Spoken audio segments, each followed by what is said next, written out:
Welcome to the Pencil Bob channel. I hope you enjoy my stories. When I purchased my first home, I had no idea I was stepping into a nightmare. It was 2022, and at 26, I was feeling pretty good about myself. I had saved up enough for a down payment on a condo in the LA area, and I was ready to start this new chapter of my life. The place looked great, modern appliances, fresh paint, and a community pool that I could already picture myself lounging by on weekends. With 180 units in the complex, I figured the HOA fees would be reasonable. After all, more people meant shared costs, right? When I first moved in, the HOA fee was $250 a month. Not too bad, I thought. I could manage that. But then, barely a month after I'd unpacked my last box, I got a notice in the mail. The HOA fee was going up by 20% to $300. I tried to rationalize it. Inflation was high. Costs were going up everywhere. It was annoying, but I could still handle it. But that was just the beginning. About a month later, I came home to find a notice taped to my door. The entire complex was going to be fumigated. We all had to evacuate for 2 days. 2 days! I had just settled in, and now I had to pack up and leave again.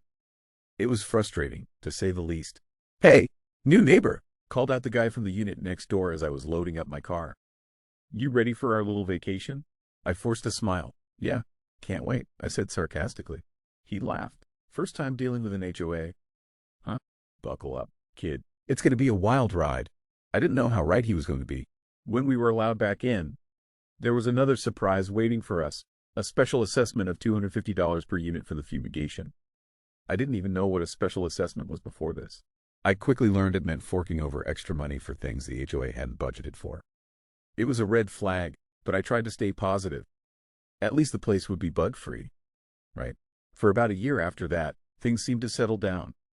I started to think maybe it wouldn't be so bad. I got to know some of my neighbors, started using the pool regularly, and even hosted a few small gatherings in my new place. I was starting to feel like I'd made the right decision. Then came the election for a new HOA board.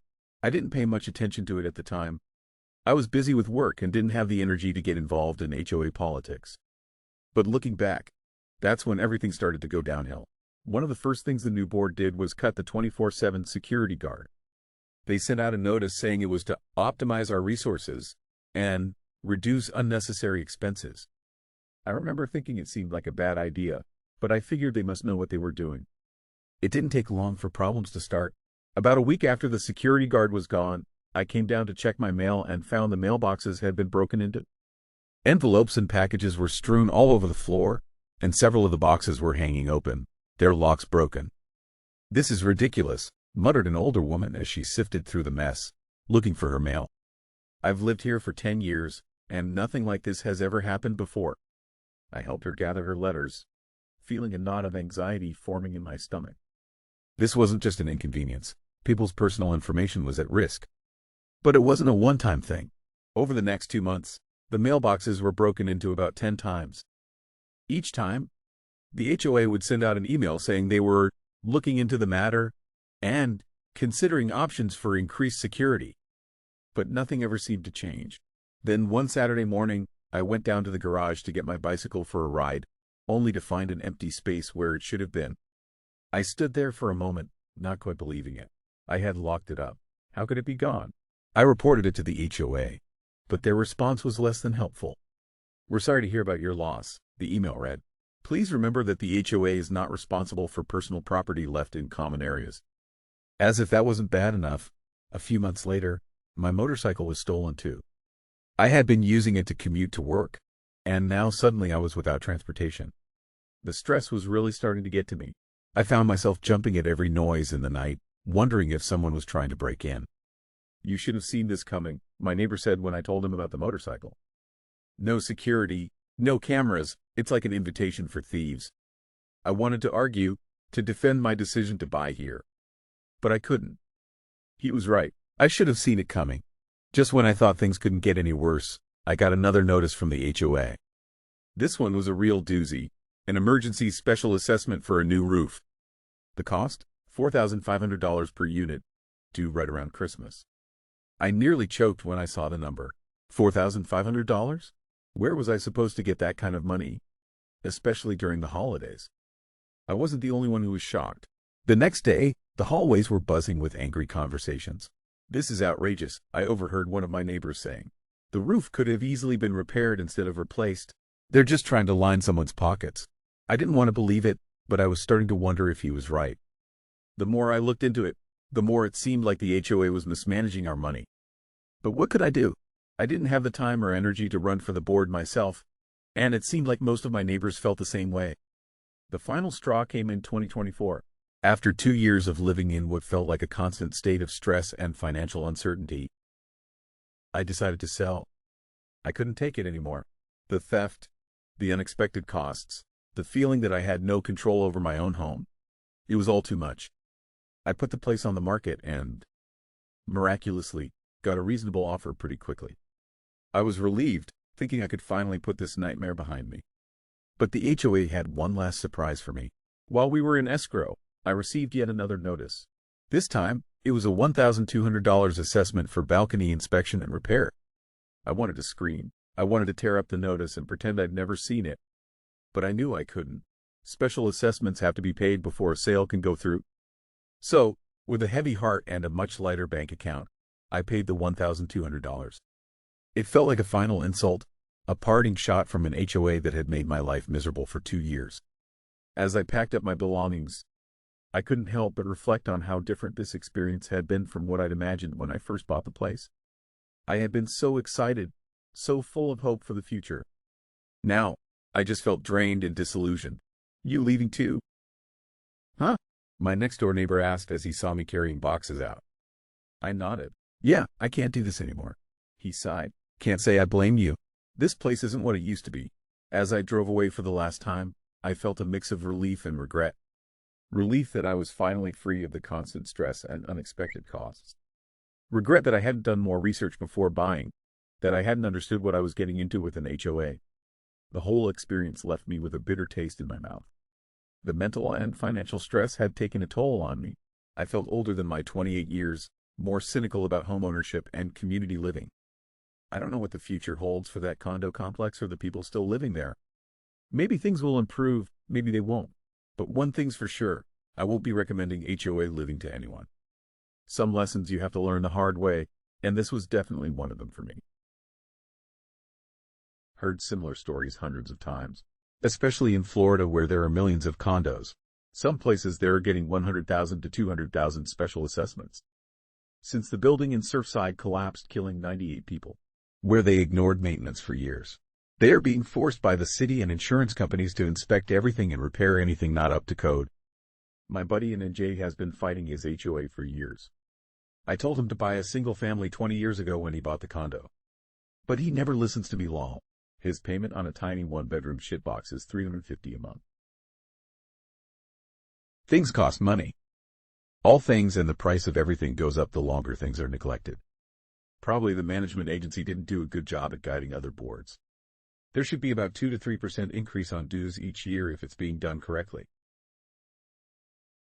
I bought an HOA to an older building with great reserves. Millions. Then we went from $350 to almost $700 per month just for assessments. We didn't own our parking space and the garage was always leaking. We got hit with $3,000 each for piping. Twice. The building was from the 70s and didn't have sprinkler system, and smoke filled the hallways. Same board got elected. Then we got a windows project, another $20,000 in 2008. No financing options for over a year until they realized too many units went into foreclosure. Now I've heard assessments for a one-bedroom are likely around $900 a month. Assessment for a one-bedroom. This does include parking, real estate taxes, or a mortgage. Everyone told me that condos are a good investment. Multiple realtors tried to tell me I was worrying over nothing. I wouldn't live in an older building that's HOA. I wouldn't trust them to do proper maintenance and balance their budget. And those balconies that people don't use cost a fortune to maintain. If you like our stories, then please like and subscribe and comment, and remember to hit that bell icon so you never miss out. We have new stories almost every day. HOA drama wasn't exactly something I expected to deal with. Yet here I am, right in the thick of it. My husband and I live in a townhouse community on a golf course. It's a decent place, sure, But the HOA has a knack for turning the smallest things into the biggest headaches. It all started with a letter. Not just any letter, mind you, but one of those official-looking ones from the HOA that makes your stomach drop as soon as you see it in the mailbox. I remember standing there, holding the envelope, and thinking, what now? When I opened it, I couldn't believe what I was reading. They wanted us to power wash and stain our deck. Now, I'll admit, our deck wasn't exactly in pristine condition, but it wasn't falling apart either. My husband, bless his heart, just shook his head when I showed him the letter. "Guess we better get on that," he said, not looking too thrilled about the prospect. I could see the wheels turning in his head, probably calculating how much this unexpected expense was going to set us back. But that wasn't even the worst of it. Our neighbor, Michelle, got a letter too. Only hers was even more ridiculous. The HOA was trying to make her responsible for landscaping an area between her end unit and the next building over. Can you believe the nerve? Michelle came over one evening, letter in hand, looking like she was about to explode. "Can you believe this?" she practically shouted as soon as I opened the door. I invited her in, and we sat at the kitchen table, poring over the letter. "They can't do this," I said, shaking my head. "We don't own anything outside our walls. That's in the HOA agreement." Michelle nodded vigorously. "Exactly. I've been here for over 20 years, and they've never tried to pull something like this before." We spent the next hour strategizing. I told her about my experience with contracting and compliance work, and we came up with a plan. "You need to remind them of the HOA rules," I advised. "And if they push back, tell them you'll take it to court if you have to." Michelle left feeling a bit more confident, but I could tell she was still worried. And she had every right to be. The next day, she called me, sounding even more upset than before. "They're not backing down," she said, her voice trembling with anger. "They say it's absolutely my responsibility." I felt my own anger rising. "That's ridiculous. What about the HOA rules? Did you mention those?" "I did," Michelle replied. "They just ignored it. Over the next few weeks, it was like living in a pressure cooker. Every time I saw Michelle, she had a new update on the situation, and none of them were good. The HOA was digging in their heels, and Michelle was getting more and more stressed." Then came the estimate. $2,500 for landscaping an area that wasn't even hers. When Michelle told me, I thought she was going to faint right there on my doorstep. "I can't afford that," she said, her voice barely above a whisper. "And even if I could, it's not right. It's not my responsibility." I agreed wholeheartedly. "You're absolutely right, Michelle. Don't give in. If they want to take this to court, let them. We'll gather everyone who got these ridiculous letters and fight it together." The tension in the neighborhood was thick. Everywhere I went, people were talking about the HOA's latest power trip. Some were scared, others were angry, but everyone was worried about what this could mean for our community. My husband and I had many late-night discussions about it. What if they come after us next? I'd ask, staring at the ceiling in the dark. "Then we'll fight it," he'd reply, squeezing my hand reassuringly. Days turned into weeks, and still, the HOA wouldn't back down. Michelle was a nervous wreck, constantly checking her mailbox for more threatening letters. I tried to support her as best I could, but I felt helpless in the face of such blatant injustice. Then, just when we thought things couldn't get any worse, a glimmer of hope appeared. Michelle called me one afternoon, her voice filled with a mixture of relief and disbelief. "They backed down," she said. "Can you believe it? They actually backed down." I felt a wave of relief wash over me. "That's fantastic news." "Michelle, what made them change their minds?" "I think they finally realized they didn't have a leg to stand on," she replied. "The deeds clearly state we're only responsible for what's inside our walls. They couldn't enforce it even if they wanted to."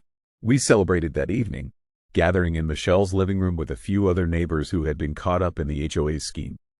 There was laughter, there were tears, and there was a sense of camaraderie that hadn't existed before this whole ordeal.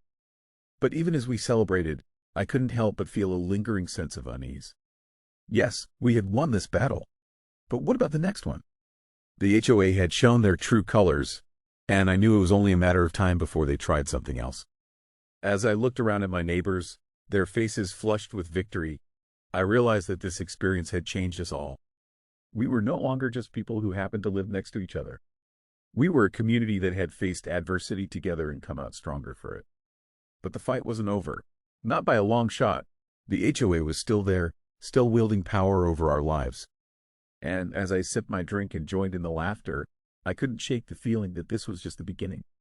The next morning, as I stood on my back deck, looking out over the golf course, I found myself wondering what the future held.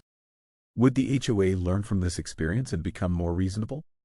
Or would they simply bide their time, waiting for the next opportunity to exert their control? I sighed, running my hand along the railing of the deck. It did need to be stained, there was no denying that. But now, every time I looked at it, I'd be reminded of the battle we just fought. As I turned to go back inside, I caught sight of Michelle in her yard. She waved, and I waved back, feeling a mix of emotions. We'd won, yes, but at what cost? The stress, the sleepless nights, the constant worry. It had taken its toll on all of us. And what about the other issues that had been brewing beneath the surface? The power washing and staining of the decks that the HOA had demanded. Was that really our responsibility? According to the HOA structure, it shouldn't be. But would we have the energy to fight that battle too? I walked back into the house, my mind swirling with questions. My husband was at the kitchen table, poring over our finances. We need to set aside some money, he said without looking up. Just in case. I nodded, understanding perfectly what he meant. Just in case the HOA tried something else. Just in case we needed to hire a lawyer. Just in case our peaceful life in this townhouse community turned into a constant battle against those who were supposed to be looking out for our best interests. As I sat down across from him, I couldn't help but feel a sense of resignation. This was our life now, always on guard, always ready for the next fight. It wasn't what we had signed up for when we decided to stay in this house, but it was our reality. The HOA had shown their hand, revealing their willingness to overstep their bounds and take advantage of the residents. Even though they had backed down this time, who knew what they might try next? I looked out the window at our neighborhood, the neat rows of townhouses, the carefully manicured golf course beyond. It all looked so peaceful, so idyllic. But now I knew the truth that lurked beneath the surface. As I turned back to my husband, I saw the same knowledge reflected in his eyes. We were in this for the long haul, whether we liked it or not. The battle with the HOA might be over for now, but the war had only just begun. And so, we settled into a new normal. One where every letter from the HOA was met with suspicion, where every board meeting was attended with a mix of dread and determination. We had won this round, but we knew it was only a matter of time before the next challenge arose. In the meantime, we did what we could. We talked to our neighbors, shared information, and tried to stay one step ahead. We researched our rights, pored over the HOA bylaws, and prepared ourselves for whatever might come next. But even as we fortified ourselves against future battles, I couldn't help but feel a sense of loss.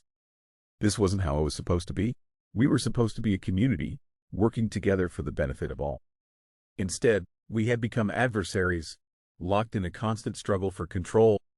As the days passed, I found myself looking at our townhouse with new eyes. The home that had once been a source of comfort now felt like a battleground. Every crack in the sidewalk, every peeling bit of paint, every blade of grass, it all held the potential for conflict.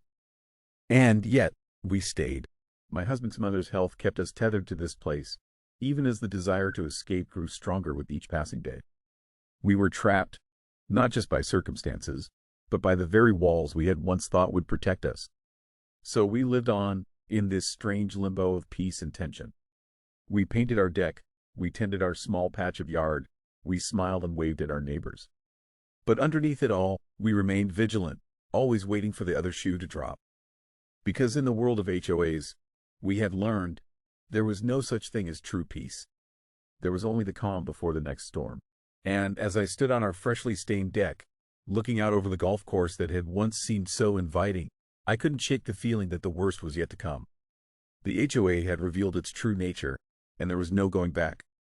We had won the battle, but the war was far from over. And as the sun set on another day in our townhouse community, I found myself wondering just how much more we could take before something finally had to give. Knowing HOAs, they'll probably figure a way to get the money one way or another. I'm guessing their next step is a special assessment to cover the expense. That's one you probably won't be able to avoid. Financials are tight for townhome communities right now. After the Florida condo collapse, insurance on condos and townhouses went up significantly. Ours went up 150%. Our HOA tried to scrape by for a year since we have many older residents on fixed incomes, but finally bit the bullet and raised dues 16%. I don't like it, but I understand why it had to happen. It seems like this HOA is trying to scrape by via nickel and diming residents instead. They're just going to have to raise dues. That's unsustainable. My son is 22, but when he was in second grade, we had record snowfalls. Like no school for over a week's snow. My mom owns a mountain condo on a lake. It had more snow than we did. Enough that if it wasn't regularly cleared, it would have been twice as high as the front door. She had a special assessment for over $4,000 for snow removal. She said that seemed low. It was that bad.